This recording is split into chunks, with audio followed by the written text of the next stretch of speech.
안녕하세요. 세상 속의 제자도 이상준입니다. 오늘부터 긴급 점검이란 코너를 새롭게 시작해 보도록 하겠습니다. 오늘 처음으로 다룰 주제는 예언의 은사입니다. 최근에 어느 분에게서 전화를 받았는데 예언의 은사에 대해서 문의를 해주셨습니다.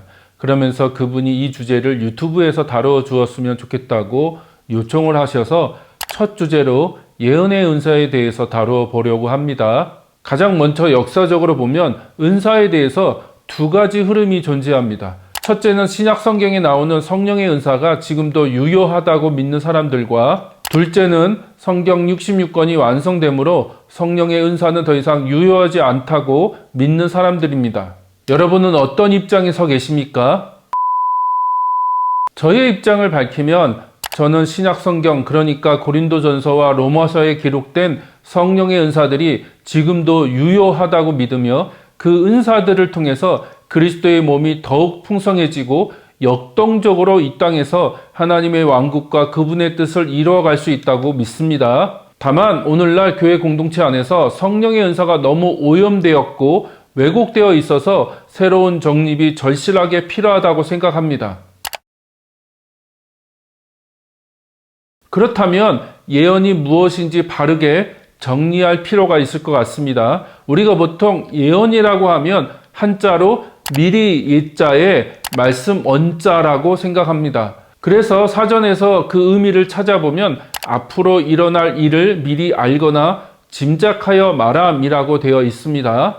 그렇기 때문에 예언하다라고 하면 앞으로 일어날 일들을 미리 예견하거나 이것을 알려주는 행위, 곧 점을 치는 행위처럼 이해하는 경우가 대부분입니다. 하지만 성경이 말하는 예언의 진정한 의미는 장래일을 말하는 의미로서의 예언이 아니라 하나님이 맡기신 말씀을 전한다라는 의미로서 예언입니다. 여기서 예자는 바로 예금하다, 예치하다 할 때 사용되는 맡길 예입니다. 그러니까 예언자들은 미래를 점치는 자들이 아니라 하나님으로부터 받은 말씀을 그 시대의 사람들에게 선포하거나 전달하는 자들입니다. 물론 하나님으로부터 받은 말씀 중에 미래에 대한 경고와 심판이 포함되어 있을 수 있습니다. 하지만 예언이 무조건 미래의 일들을 예견하는 기능을 가지고 있는 것은 아니라는 것입니다. 이것을 바르게 이해하려면 가장 먼저 성경이 하늘에 대해서 무엇이라고 말씀하시는지 알아야 합니다.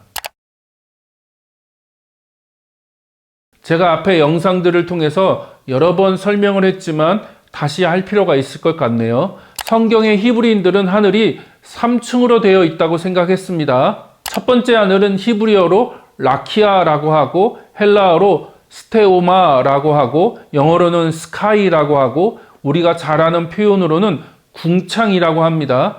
히브리어로 보면 두들겨 펴다 혹은 두들겨 넓게 편 판이라는 뜻을 가지고 있습니다. 그러니까 구약의 히브리인들은 눈으로 보이는 저 하늘이 마치 큰 돔의 천장처럼 되어 있고 거기에 해와 달과 별들이 주렁주렁 달려 있다고 생각했습니다. 두 번째 하늘은 헬라어로 에프라니우스라고 하는데 간단하게 말하면 천사나 사탄으로 대표되는 영적인 존재들이 활동하는 하늘로 이해를 하면 됩니다. 중요한 것은 세 번째 하늘인데 헬라어로는 우라노이스로서 오직 창조주이시며 전능하신 하나님만이 계시는 가장 높은 하늘입니다. 이것을 가장 잘 보여주는 구절이 신명기 10장 14절인데요.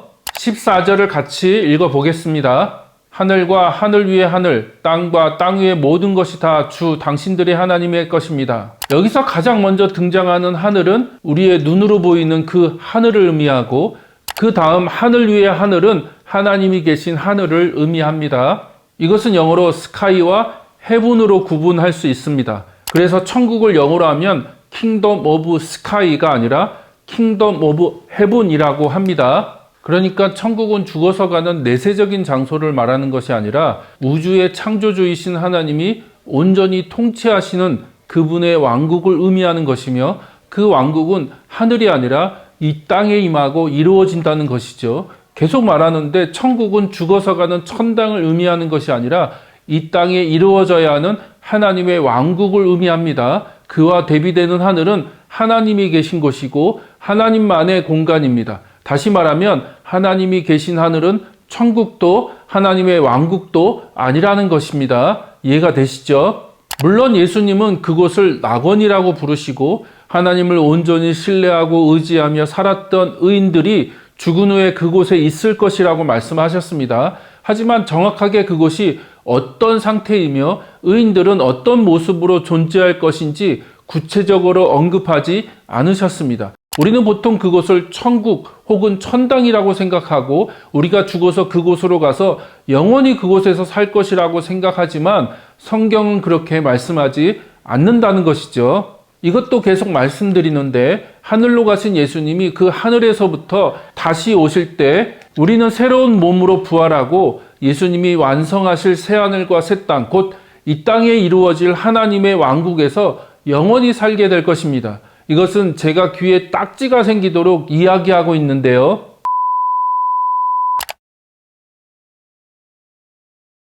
삼천포로 빠졌는데 다시 본론으로 돌아오면 하늘은 하나님이 거하시는 곳이면서 동시에 하나님이 온전히 통치하시는 곳입니다. 이 하늘이 성경에 나오는 예언과 깊이 연결되어 있는데 특히 구약의 예언자들이 예언자로서의 사명을 받거나 하나님의 뜻과 말씀을 받기 위해서 하늘의 천상회의에 참여하게 됩니다. 이 천상회의를 가장 잘 보여주는 예가 욥기 1장과 2장에 나오는데 하나님이 주관하시는 천상회의에 사탄이 참석해서 욥을 고소하고 고발하는 내용이죠. 이런 천상회의에는 세 가지 기능이 있습니다. 첫째가 심판이나 재판입니다. 왕이신 하나님은 이 천상회의의 재판장으로 판결을 내리고 심판을 행하십니다. 둘째가 하나님의 관점을 갖도록 하는 것인데 땅의 사건이 천상회의에 보고가 되고 그 사건에 대한 하나님의 평가가 내려진다는 것입니다. 마지막 셋째가 예언자들이 천상회의에 참여하거나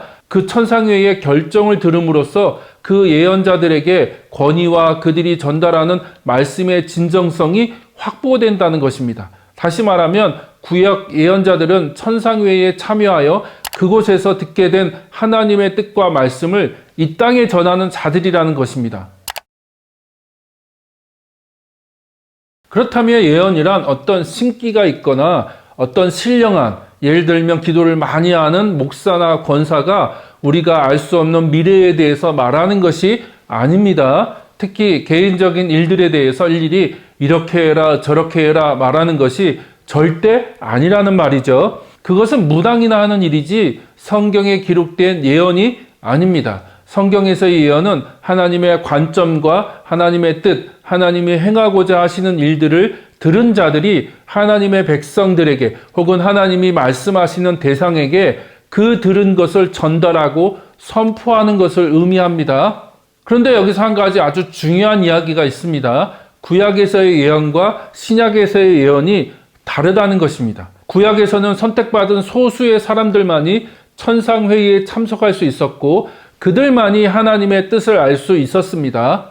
하지만 신약에서는 완전히 달라집니다. 오순절날 성령의 강림으로 인해 모든 사람에게 성령님이 내주하십니다. 이제 소수의 특별한 사람만이 아니라 예수님으로부터 시작된 하나님 왕국의 백성된 모든 사람들에게 성령님이 내주하신다는 것입니다. 이 부분도 하고 싶은 말은 많지만 간단하게 말하면 하나님의 아들이신 예수 메시아가 이 땅에 하나님의 왕국을 가지고 오셨고 이것은 그동안 비밀로 감추어져 있던 하나님의 뜻과 계획이 예수 메시아를 통해서 이 땅에 온전히 드러나고 나타났다는 것입니다. 더불어 앞에서 말씀드린 것처럼 예수의 영이신 성령님이 그 백성들 안에 내주하심으로써 이제는 누구든지 예수 메시아를 통해서 계시되고 드러난 하나님의 뜻을 알 수 있다는 것입니다. 여기에도 여러 가지 많은 오해가 있는데 좀 극단적으로 표현하자면 우리는 하나님의 뜻을 너무 개인적인 것으로 축소시켜 버렸습니다. 그래서 우리는 어떤 대학을 가야 하고 어떤 직장에 취직해야 하고 어떤 남자나 여자를 만나서 결혼해야 하는지 또 투자는 어디다가 해야 하는지 우리의 개인적인 선택 앞에 있는 여러 많은 문제들 앞에서 하나님의 뜻을 묻습니다. 물론 하나님은 여러분 한 사람 한 사람에게 깊은 관심을 갖고 계십니다. 하지만 성경 어디를 뒤져봐도 어느 대학에 가야 하는지, 어떤 직장을 선택해야 되는지, 또 어떤 남자나 여자를 선택해야 하는지에 대해선 알 수 없습니다. 오히려 성경은 이 땅을 향한 하나님의 뜻과 그분의 일하심에 대해서 말씀하시고 여러분들을 초청하십니다. 여러분의 삶을 조정해서 그 하나님의 뜻에 참여하고 순종하라고 부르고 계십니다. 개인적인 인도하심이 궁금하시다면 여러분 안에 내주하고 계시는 성령님에게 물으시고 그분의 인도하심에 여러분의 발을 맞추어 가십시오. 일상의 삶 속에서는 성령님을 무시하고 살면서 문제만 생기면 하나님의 뜻을 알려고 하면 알 수가 있을까요? 그러니까 어디 기도원 같은 데 가서 소위 신령하다는 사람들에게 헌금 봉투를 내밀면서 이것인가요? 저것인가요? 묻게 되는 것입니다. 다시 결론적으로 말씀을 드리는데 예언의 은사는 그런 거 아닙니다. 무당이 점치는 것처럼 생각하지 마시고 또 누구에게 그런 것을 요구하지도 마시고 누구를 찾아 다니지도 마세요. 또 누가 기도해 주겠다며 점치는 것처럼 말하면 돌아서서 나오시기 바랍니다. 거기에 귀를 기울일 필요도 없고 그런 말에 매일 필요도 없습니다. 그런 것은 성경이 말씀하시는 예언이 절대 아니라는 것이죠. 그럼 다음 영상에서는 예언의 은사에 대해서 조금 더 구체적으로 살펴보도록 하겠습니다. 오늘 영상은 여기까지입니다. 다음 영상에서 다시 뵙겠습니다. 감사합니다. Looking, wondering all the time we see